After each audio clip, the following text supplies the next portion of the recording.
Hujan rintik-rintik membasahi henteng tua rumah nenek Kazmira yang sudah penuh dengan lubang. Air hujan merembes melalui atap yang rapuh, menetes perlahan ke lantai tanah. Di sadat rumah Kesel itu, terdengar tangisan by yang lima, menambah kesunyian malam yang sepi. Nenek Casmirah duduk di samping ayunan lusuh yang terbuat dari kain sarung tua. Tangannya yang kurus dan berkerut mengayun perlahan, mencoba menenangkan cucunya yang terus menangis. Tatapannya kosong, wajahnya kusut oleh beban hidup yang seolah tak pernah berakhir. Diam, nak, maafkan nenekmu ini. Nenek nggak bisa kasih apa-apa buat kamu, gumamnya dengan suara serak sambil menghapus air matanya yang mulai jatuh. Ia memeluk bayi itu erat-erat, tubuh mungil yang menjadi satu-satunya alasan ia bertahan hidup di dunia yang keras ini. Anaknya, satu-satunya harapan yang ia miliki, telah pergi meninggalkan jejak rasa bersalah. Seorang gadis muda yang pernah ia banggakan, kini hilang entah kemana setelah melahirkan bayi itu. Nenek Casmirah tidak tahu apakah anaknya kabur karena malu, takut, atau hanya ingin melarikan diri dari kenyataan. Yang jelas, ia kini harus memikul tanggung jawab berat untuk merawat bayi ini. Sirang malaikat Kesel yang tak tahu apa-apa. Setiap pagi, ia berkeliling kampung dengan karung tua di pundaknya, mencari barang bekas untuk dijual ke pengepul. Plastik, kaleng, botol, semua ia kumpulkan dengan susah payah. Namun, penghasilan dari barang-barang itu seringkali tak cukup untuk membeli sekadar sepiring nasi atau sebotol susu untuk cucunya. Kadang-kadang ia hanya makan nasi dengan garam, atau bahkan tidak makan sama sekali, demi memastikan cucunya mendapatkan setetes susu terakhir yang ia punya. Malam itu, cucunya terus menangis. Sudah 2 hari ia kehabisan susu, dan perut bayi itu kosong. Nenek Casmirah mencoba menenangkan dengan memeluknya erat, tapi tangisan itu tak juga berhenti. Tangannya gemetar saat menyentuh perut bayi yang kempis. Hatinya mencelos. Ya Allah, apa lagi yang harus aku lakukan? Aku nggak mau cucu ini mati kelaparan, bisiknya lirih di tengah gelap. Di sudut rumah, terlihat satu-satunya barang berharga yang ia miliki, sebuah cangkir retak dengan sisa air putih. Ia menuangkan setetes demi setetes ke mulut cucunya, berharap itu bisa meredakan tangis. Namun, bayi itu tetap menangis, seolah tahu bahwa tidak ada yang bisa menggantikan rasa lapar di perutnya. Dengan tubuh yang lemah, Nenek Casmirah duduk bersandar di dinding, menatap cucunya yang akhirnya terlelap dalam tangis. Ia merasa seperti seorang pecundang, seorang ibu yang gagal, seorang nenek yang tak mampu melindungi darah dagingnya sendiri. Namun, di balik rasa putus asa itu, ada sesuatu yang terus membara. Cinta. Malam itu, Nenek Kazmira berdoa dengan air mata bercucuran. Dalam doanya, ia meminta maaf kepada Tuhan atas semua dosa-dosanya. Ia memohon kekuatan untuk bertahan dan meminta jalan keluar dari kesulitan yang seolah tak berujung. Saat pagi menjelang, rasa lapar dan tangis cucunya kembali memanggil. Nenek Casmirah tahu ia harus melakukan sesuatu. Meski hatinya penuh keraguan dan ketakutan, sebuah keputusan mulai terbentuk dalam pikirannya. Sesuatu yang belum pernah ia bayangkan sebelumnya, sesuatu yang akan mengubah hidupnya selamanya. Ia akan mencuri susu. Dengan langkah tertatih-tatih, ia mengenakan kain lusuhnya dan berjalan menuju pasar. Ia hanya mampu membeli 1 sisir buah pisang untuk dimakan cucunya selama seminggu. Nenek Casmirah pun mulai mengerok pisang itu dengan sendok lalu menyapi ke cucunya sambil sesekali diberi air putih hangat. Hari itu, langit mendung menggantung, seolah ikut menyaksikan penderitaan seorang nenek yang sudah berada di ujung keputusasaan. Beberapa minggu berlalu dalam perjuangan yang tiada akhir. Nenek Casmirah semakin merasakan beratnya beban hidup.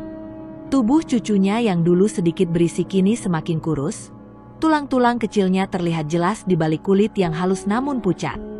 Tangisannya semakin sering terdengar, memecah kesunyian rumah yang hampir roboh. Di satu pagi yang suram, Nenek Casmirah duduk bersimpuh di dekat cucunya yang terbaring lemah di atas kain tipis. Tubuh bayi itu bergetar karena demam yang mulai menyerang. Mata kecilnya menatap kosong, tidak ada energi tersisa untuk menangis. Nenek Chasmirah menggenggam tangan mungil cucunya yang dingin, bibirnya bergetar menahan isak.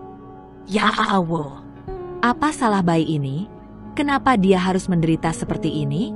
Bisiknya dengan suara serak. Ia tahu bahwa cucunya butuh susu, makanan yang layak, dan perawatan. Namun, dari mana ia bisa mendapatkannya? Setiap hari ia sudah berjalan jauh mengumpulkan barang bekas. Tapi hasilnya hanya cukup untuk membeli sedikit nasi yang sering ia utamakan untuk dirinya agar tetap kuat bekerja. Siang itu, Nenek Chasmirah berdiri di ambang pintu, menatap langit kelabu yang terasa begitu jauh dari harapannya. Ia memegang kantong kain yang biasa ia gunakan untuk mengais barang bekas, tapi langkahnya berat. Bayangan cucunya yang terbaring lemah terus menghantuinya. Akhirnya, ia memutuskan berjalan ke pasar. Langkah kakinya penuh keraguan. Tapi juga dipenuhi tekad yang bercampur dengan keputusan. Ia melangkah ke sebuah toko kecil yang ramai oleh pembeli. Di atas rak tinggi, ia melihat deretan susu formula yang tertata rapi, sesuatu yang menjadi impian mustahil bagi dirinya. Tangannya yang keriput gemetar saat menyentuh kemasan susu formula yang mengilap. Hatinya dipenuhi rasa bersalah, tapi bayangan wajah cucunya yang kelaparan menutup semua keraguannya. Dengan gerakan cepat namun penuh ketakutan, ia menyelipkan satu dus susu ke dalam kain yang ia bawa. Jantungnya berdetak kencang. "Maafkan aku," gumamnya pelan sambil melangkah keluar toko, tubuhnya gemetar seperti daun kering yang tertiup angin. Sampai di rumah, dengan air mata bercucuran, ia membuka dus susu itu. Ia melarutkan sedikit susu di dalam air hangat yang ia rebus dengan tungku kecil di dapur. Tangannya gemetar saat ia membawa botol susu itu ke mulut cucunya. Bayi itu mengisap perlahan, matanya yang lemah menatap neneknya, seolah mengerti bahwa susu itu adalah hasil dari perjuangan. Tangi's Nenek Chasmirah Peka. Ia memeluk cucunya erat sambil mengusap kepalanya. "Maafkan nenek. Nak. Maafkan nenek yang gak punya apa-apa. Nenek cuma mau kamu tetap hidup," katanya dengan suara bergetar. Naaman, Raza Liga itu tak berlangsung lama. Di dalam hatinya, perasaan bersalah semakin menumpuk. Ia terus teringat pada tindakannya di toko tadi. Bagaimana jika ada yang melihat? Malam itu, udara dingin menyelimuti rumah kecil Nenek Chasmirah. Hujan deras mengguyur atap bocor yang tak lagi sanggup melindungi isi rumah. Di tengah suara rintik air yang jatuh ke lantai tanah, Nenek Chasmirah duduk di sudut ruangan sambil memangku cucunya.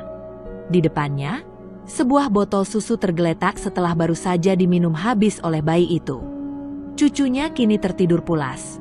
Wajahnya yang tadi penuh tangis berubah tenang, dengan nafas lembut dan mata tertutup rapat. Untuk pertama kalinya dalam beberapa hari, bayi itu tidak menangis karena kelaparan. Tapi ketenangan itu tidak dirasakan oleh Nenek Chasmirah. Air matanya mengalir deras, menetes di pipinya yang penuh kerutan. Ia memeluk cucunya erat, seolah ingin melindungi bayi itu dari kerasnya dunia. Namun, di balik pelukan itu, hatinya teriris. "Maafkan nenek. Nak, maafkan nenek." Nenek nggak tahu lagi harus bagaimana, bisiknya dengan suara bergetar. Tangannya yang kurus dan lemah mengusap kepala kecil cucunya. Ia menatap ke arah botol susu itu dengan perasaan bercampur aduk. Perasaan lega karena bisa mengenyangkan cucunya bercampur dengan rasa bersalah yang menghantui.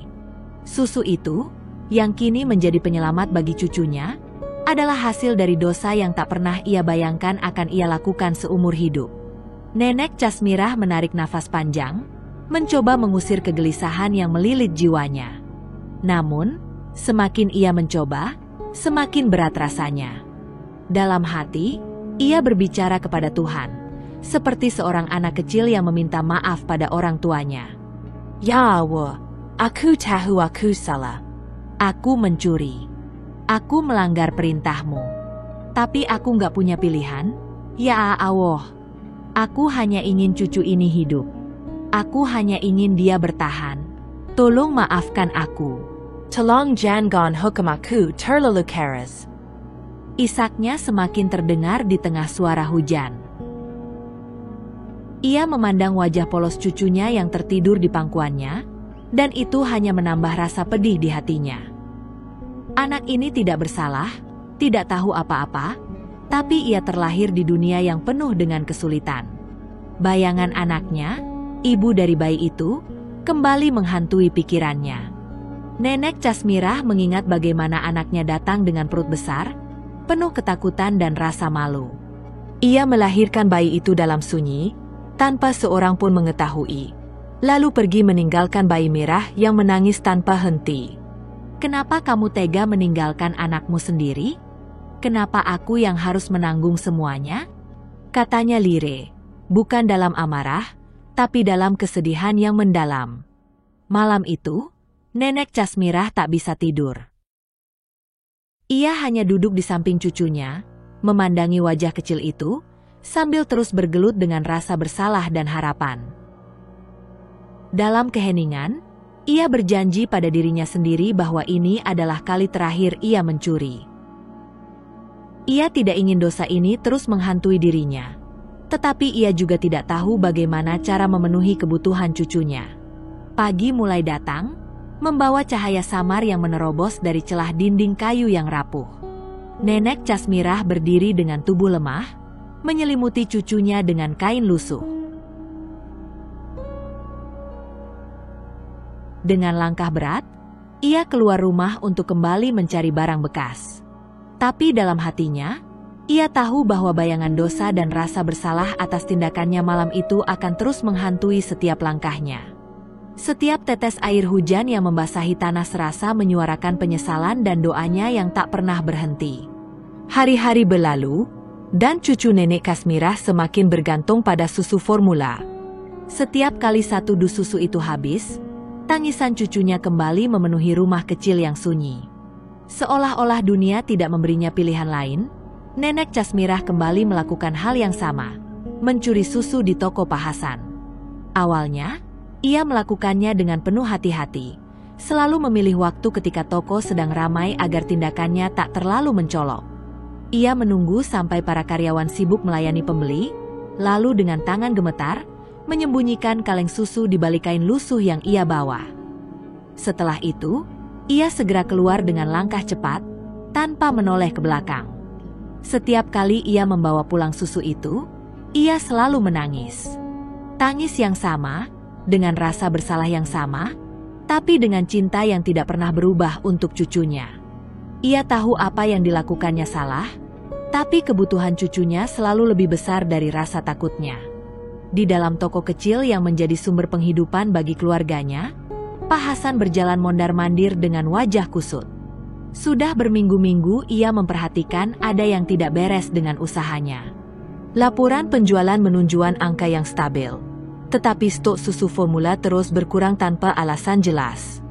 Siapa yang main-main di sini? Suaranya menggema di antara rak-rak toko. Karyawannya, yang sedang sibuk melayani pembeli, menghentikan pekerjaan mereka dan saling pandang. Pak Hasan menatap mereka satu persatu. Ada 3 karyawan yang bekerja di tokonya. Lina, seorang wanita muda yang cekatan, Dani, pria muda yang dikenal jujur, dan Yanto, karyawan senior yang sudah bekerja dengannya selama hampir 5 tahun. Stok susu ini nggak mungkin hilang begitu saja, ujar Pak Hasan dengan nada tinggi. Kalau ada yang ngambil tanpa izin, lebih baik ngaku sekarang sebelum saya pecat kalian semua. Lina menundukkan kepala, Dani hanya diam, sementara Yanto dengan berani menjawab, Pak Hasan, saya sudah lama kerja di sini. Saya nggak pernah ambil APA pun tanpa izin, apalagi susu formula. Bapak harus percaya sama saya. Pak Hasan menghela napas panjang. Ia tahu Yanto orang yang bisa dipercaya, begitu juga Lina dan Dani. Namun, ia tak bisa menutup mata terhadap kenyataan bahwa susu formula di tokonya hilang begitu saja. Kalau kalian semua nggak ada yang ngaku, apa artinya ini? barang-barang hilang sendiri? Saya nggak bisa terima alasan itu. Bentaknya lagi. Lina, yang sejak tadi diam, akhirnya memberanikan diri bicara. Pak, mungkin ada pembeli yang curi waktu kita sibuk. Toko kita sering ramai, kadang kita nggak sempat awasi semua sudut. Pak Hasan terdaya mendengar pendapat Lina. Kemungkinan itu masuk akal, tetapi tetap saja ia merasa ada yang tidak biasa. Stok yang hilang selalu susu formula merek tertentu, dan jumlahnya tidak pernah terlalu besar. Cukup untuk satu kaleng setiap beberapa hari. Kalian semua tetap saya pantau. Saya nggak mau usaha saya hancur karena keteledoran. Katanya tegas. Setelah para karyawan kembali bekerja, Pak Hasan duduk di kursi kasir dengan wajah kusut. Ia tidak suka bersikap keras pada karyawannya, tetapi masalah ini terlalu besar untuk diabaikan. Omset tokonya memang tidak anjlok drastis, tetapi kehilangan barang tanpa alasan jelas membuatnya merasa dirugikan. Pemasangan kamera dilakukan diam-diam pada malam hari, ketika toko sudah tutup. Pak Hasan bahkan tidak memberitahu karyawannya, karena ia ingin memantau situasi tanpa ada tekanan atau tindakan yang dibuat-buat. Kalau ada yang curang, saya pasti tahu. Gumamnya sambil memastikan kamera-kamera itu bekerja dengan baik. Keesokan harinya, toko beroperasi seperti biasa. Para karyawan melanjutkan pekerjaan mereka tanpa tahu bahwa mata-mata elektronik ini mengawasi setiap sudut ruangan. Pak Hasan sengaja berpura-pura sibuk dengan urusan lain, tetapi dalam hati ia gelisah menunggu momen yang akan menjawab pertanyaannya. Beberapa hari berlalu tanpa kejadian aneh. Kamera merekam semua aktivitas, tetapi tidak ada tanda-tanda pencurian. Pak Hasan hampir berpikir bahwa tindakannya mungkin sia-sia, hingga pada suatu sore. Pak Hasan, tolong lihat ini, panggil Lina dengan nada serius. Pak Hasan mendekat dengan wajah tenang, meskipun dalam hatinya ia sudah tahu apa yang akan dilihat. Lina memutar ulang rekaman yang menunjukkan sosok nenek Casmirah berjalan ke rak susu, mengambil satu kotak susu formula, lalu menyembunyikannya di dalam kain lusuh yang selalu dibawanya. Dalam rekaman itu terlihat jelas bagaimana wanita tua itu bergerak gugup, seperti takut ketahuan. Pak, ini kayaknya dia yang sering ambil susu di toko kita, kata Lina, menunjuk layar monitor. Di salah satu video, ia melihat sosok nenek tua yang pernah ia lihat sebelumnya. Nenek itu masuk ke toko dengan langkah perlahan, mengenakan kain lusuh yang sama seperti sebelumnya. Ia berjalan mengitari rak-rak barang dengan gerakan hati-hati, seperti sedang memastikan bahwa tidak ada yang memperhatikannya. Saat nenek itu tiba di rak susu formula, ia berhenti sejenak. Tangannya yang keriput terulur, meraih sebuah kaleng susu, lalu dengan gerakan canggung menyembunyikannya di balik kain yang ia bawa. Pak Hasan memperhatikan bagaimana nenek itu melangkah menuju pintu keluar dengan ekspresi yang dipenuhi rasa takut. Namun, yang membuat hati Pak Hasan tertekan adalah saat ia melihat rekaman dari kamera di luar toko. Begitu nenek itu keluar, ia tidak langsung pergi. Ia berhenti di depan toko, memandangi dus susu di tangannya, lalu menengadahkan wajah ke langit sambil berbisik, "Tuhan, maafkan saya." Pak Hasan terdiam, memandangi layar monitor yang terus memutar rekaman itu. Hatinya terasa berat. Ia tahu apa yang dikatakan Dani benar, tetapi ia juga tahu lebih banyak tentang wanita tua itu daripada para karyawannya. Yanto, karyawan senior, menambahkan, "Mungkin kita perlu panggil dia, Pak. Kalau dibiarkan, ini bisa jadi kebiasaan." Namun, Pak Hasan mengangkat tangannya, memberi isyarat agar mereka semua diam. Jangan ada yang menegur dia, katanya tegas. Ketiga karyawan itu saling pandang, bingung dengan keputusan bos mereka. Tapi, Pak, Lina mencoba membantah. Pak Hasan menatap mereka dengan mata yang penuh keseriusan. "Saya tahu apa yang saya lakukan. Jangan tanya kenapa. Yang penting, kalau nenek itu datang lagi, biarkan saja. Jangan ada yang menghentikannya." Lina, Dani, dan Yanto tidak berani membantah lebih jauh. Mereka hanya mengangguk, meskipun dalam hati masih ada rasa heran. Adegan itu membuat hati Pak Hasan mencelos. Untuk pertama kalinya, ia tidak merasa marah atau curiga, melainkan iba. Di wajah wanita tua itu, ia melihat seseorang yang berada di ujung keputusasaan, seseorang yang berjuang demi sesuatu yang lebih besar daripada dirinya sendiri. Malam itu, Pak Hasan tidak bisa tidur. Bayangan nenek tua dan dus susu formula terus menghantui pikirannya. Ia mencoba mencari jawaban dalam hatinya. Haruskah ia melaporkan wanita itu ke polisi? Atau haruskah ia memaafkannya? Di sisi lain, ia penasaran dengan cerita hidup wanita itu. Kenapa ia sampai mencuri? Apa yang membuatnya begitu terdesak? Esok harinya, Pak Hasan memutuskan untuk tidak langsung bertindak. Ia memilih menunggu hingga nenek itu kembali, lalu mengikuti wanita itu untuk mencari tahu lebih jauh tentang kehidupannya. Sore itu, seperti yang ia duga, nenek tua itu datang lagi ke tokonya. Ia melakukan hal yang sama, mengambil satu dus susu formula, menyembunyikannya di balik kain, lalu berjalan keluar dengan langkah tergesa-gesa. Pak Hasan memberi isyarat kepada karyawannya untuk tidak menghentikannya. Biarkan dia pergi, katanya dengan suara rendah. Setelah nenek itu keluar, Pak Hasan mengikuti dari kejauhan. Ia berjalan pelan, memastikan nenek itu tidak menyadari kehadirannya. Perjalanan itu membawanya ke gang sempit di pinggir kota, tempat di mana rumah-rumah kecil berdiri dengan dinding yang sudah rapuh dan atap yang nyaris roboh. Di depan sebuah rumah kecil, nenek itu berhenti. Ia masuk ke dalam, dan Pak Hasan mengintip dari luar. Di dalam rumah yang hampir kosong itu, ia melihat nenek itu membuka kaleng susu dan dengan hati-hati mencampurnya ke dalam botol. Ia mendekati seorang bayi mungil yang terbaring lemah di atas kain lusuh, lalu memberinya susu dengan penuh kasih. Air mata mengalir di pipi nenek itu saat ia berbicara kepada bayi itu. Ini untukmu, Nek. Maafkan Neni. Nenek nggak punya apa-apa lagi selain ini. Pak Hasan berdiri di luar dengan tubuh kaku. Pemandangan itu menghancurkan hatinya.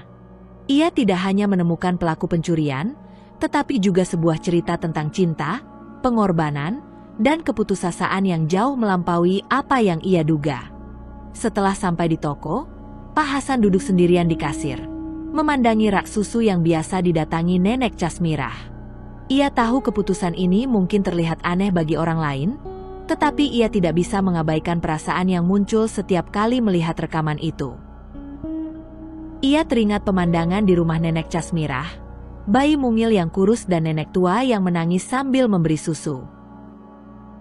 Pemandangan itu tidak akan pernah bisa ia lupakan. Biar Allah yang menilai, gumamnya pelan. Kalau aku bisa membantu sedikit saja, mungkin itu sudah cukup.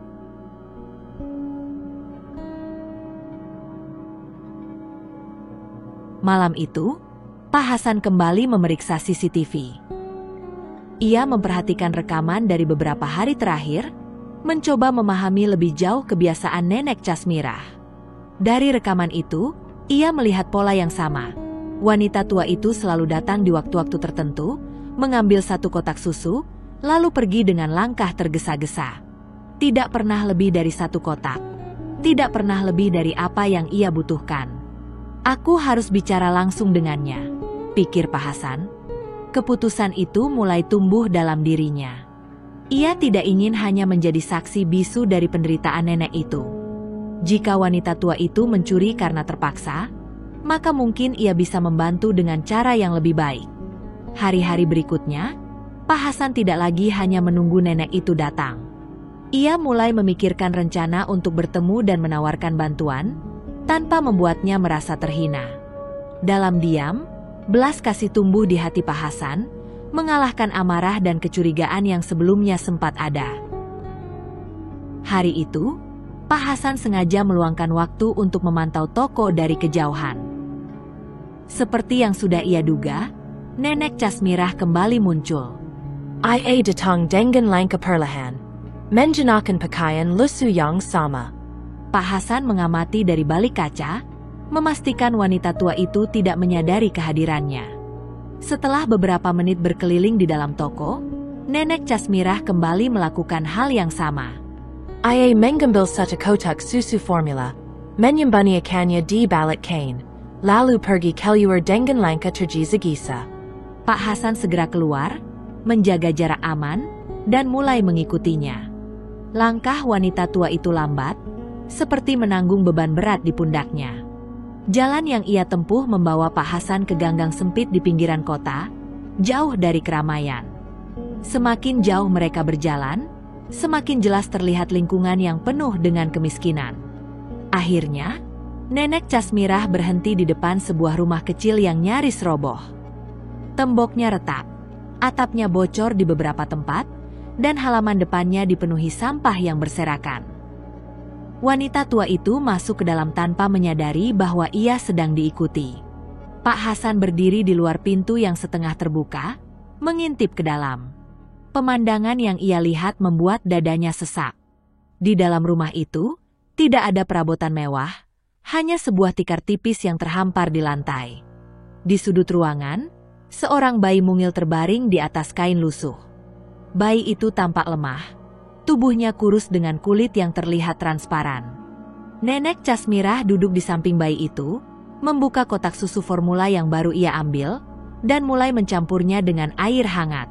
Tangannya gemetar saat menyuapi bayi itu dengan hati-hati. "Minumlah, nak." "Maafkan nenek." "Ya." "Nenek gak punya apa-apa lagi," ucapnya dengan suara lirih, matanya berlinang air mata. Pak Hasan merasa hatinya hancur melihat pemandangan itu.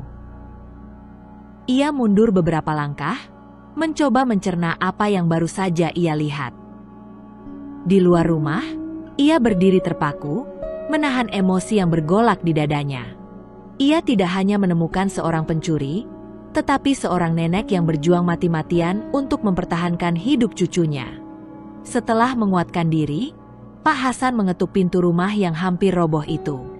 Ketukan kecilnya membuat Nenek Casmirah terkejut. Dengan wajah bingung, ia membuka pintu dan melihat Pak Hasan berdiri di sana. "Siapa ya?" tanya Nenek Casmirah dengan suara gemetar. Pak Hasan mencoba tersenyum untuk menenangkan wanita tua itu. "Ibu, saya pemilik toko tempat ibu sering membeli atau mengambil susu." Wajah Nenek Casmirah seketika pucat. Ia melangkah mundur dengan gemetar, seolah takut Pak Hasan datang untuk menghakiminya. "Pak, maafkan saya. Saya nggak punya pilihan lain," ujarnya sambil terisak. Pak Hasan masuk ke dalam rumah dengan pelan. "Bu, tenang dulu. Saya nggak datang untuk memarahi ibu atau menuntut apa pun. Saya cuma ingin tahu, kenapa ibu sampai harus mengambil susu dari toko saya." Nenek Casmirah duduk di tikar lusuh itu, menggendong cucunya yang tertidur lemah.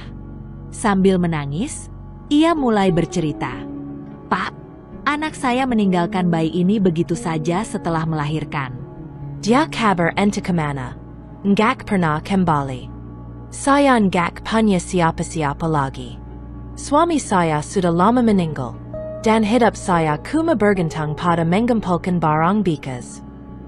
Ia menarik napas panjang, mencoba menenangkan dirinya. "Bayi ini nggak punya siapa-siapa selain saya. Tapi saya nggak punya uang, Pak. Untuk makan saja susah. Apalagi beli susu formula.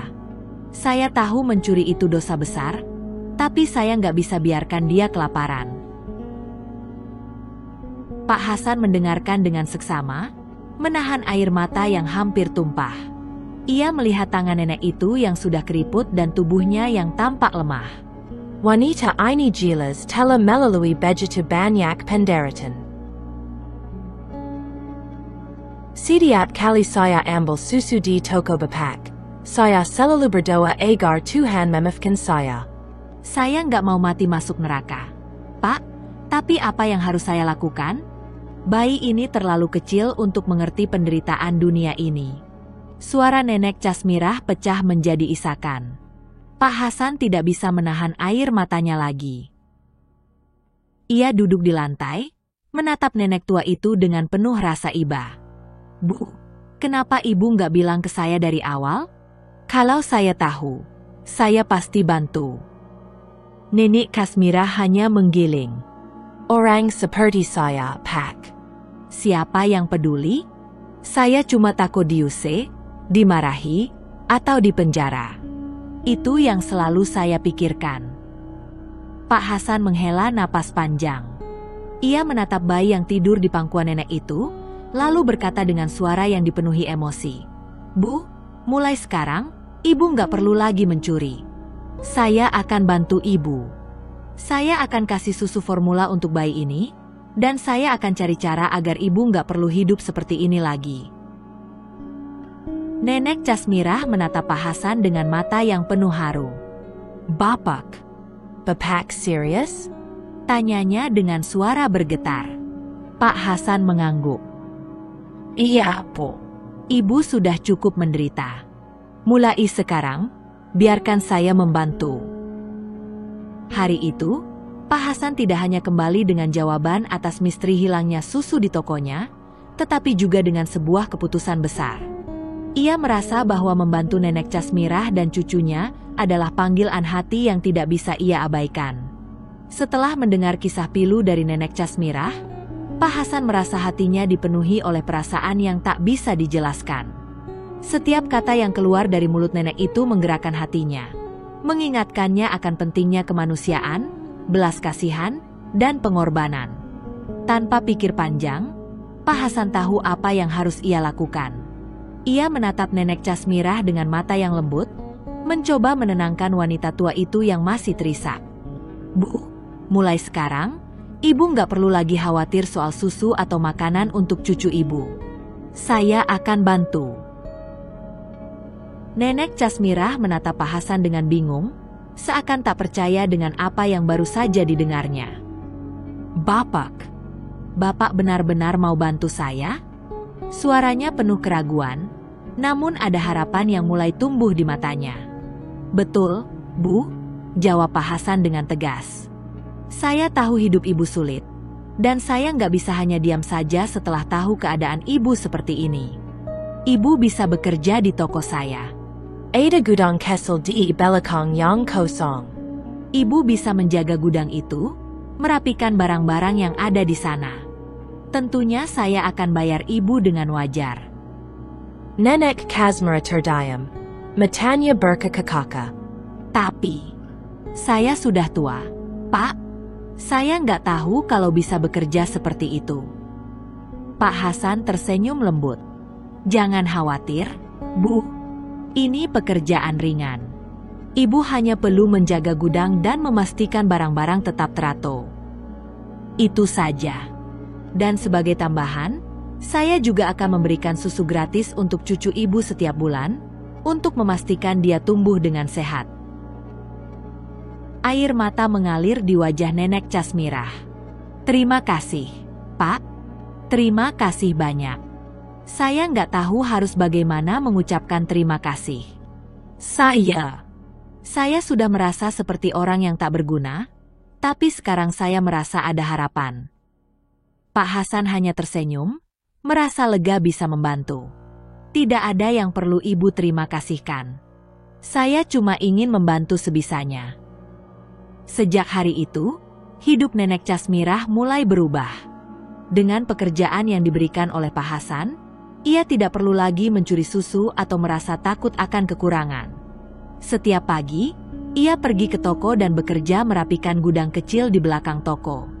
Pekerjaan itu tidak berat, namun cukup memberinya rasa aman. Lebih penting lagi, ia bisa merawat cucunya dengan lebih baik, tanpa harus hidup dalam rasa takut dan kesulitan.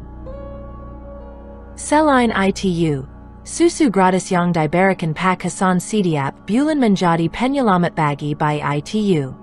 Nenek Kasmirah bisa memberikan makanan yang layak untuk cucunya, sesuatu yang dulu hanya bisa ia impikan. Beberapa bulan berlalu, dan hidup nenek Kasmirah semakin membaik. Meski hidupnya masih sederhana, ada kedamaian yang kini mengisi setiap hari-harinya. Ia tidak lagi merasa cemas setiap kali cucunya menangis karena lapar, karena ia tahu susu selalu tersedia untuknya. Pekerjaan di toko Pak Hasan memberinya rutinitas dan kebanggaan. Ia bangga bisa bekerja dengan tangannya sendiri, meski hanya menjaga gudang. Pak Hasan selalu mengingatkannya untuk istirahat dan memberinya semangat agar tidak merasa terlalu lelah. Suatu pagi, ketika Nenek Casmirah sedang membersihkan rak-rak gudang, Pak Hasan datang menghampirinya. "Bagaimana kabar cucu ibu?" tanyanya sambil tersenyum. Nenek Casmirah tersenyum lebar. Senyum yang penuh dengan rasa syukur. "Alhamdulillah, Pak. Dia tumbuh dengan baik. Sekarang dia lebih aktif, lebih sehat. Terima kasih banyak, Pak, atas semua bantuan ini." Pak Hasan hanya mengangguk. "Itu yang paling penting, Bu. Saya senang mendengarnya." Di mata Pak Hasan, Nenek Casmirah bukan hanya seorang wanita tua yang hidup dalam kesulitan, tapi juga seorang pejuang. Ia telah melewati begitu banyak cobaan, dan meskipun sudah tua, ia tetap tak menyerah. Pak Hasan sering merenung tentang betapa besar kasih sayang yang ditunjukkan oleh Nenek Casmirah terhadap cucunya. Keputusan untuk membantu mereka ternyata bukan hanya memberikan perubahan bagi mereka, tetapi juga untuk dirinya sendiri. Pak Hasan mulai merasa bahwa hubungan mereka lebih dari sekadar hubungan antara pemilik toko dan pekerja. Ada ikatan kemanusiaan yang kuat di antara mereka. Setiap kali ia melihat Nenek Casmirah bekerja, ia merasa bangga. Ia tidak hanya membantu seseorang yang membutuhkan, tetapi juga ikut serta dalam memberikan hidup yang lebih baik bagi orang lain. Hari demi hari, hubungan antara Pak Hasan dan Nenek Casmirah semakin erat. Pak Hasan sering mengunjungi rumah Nenek Casmirah untuk memastikan cucunya sehat, dan setiap kali ia melakukannya, Nenek Casmirah selalu menyambutnya dengan rasa terima kasih yang tulus. Suatu sore, saat Pak Hasan datang ke rumah Nenek Casmirah untuk memberikan susu bulanan, ia melihat bayi itu tertidur nyenyak di pelukan neneknya. Nenek Casmirah menatap cucunya dengan penuh kasih sayang, dan Pak Hasan melihat betapa jauh hidup mereka telah berubah.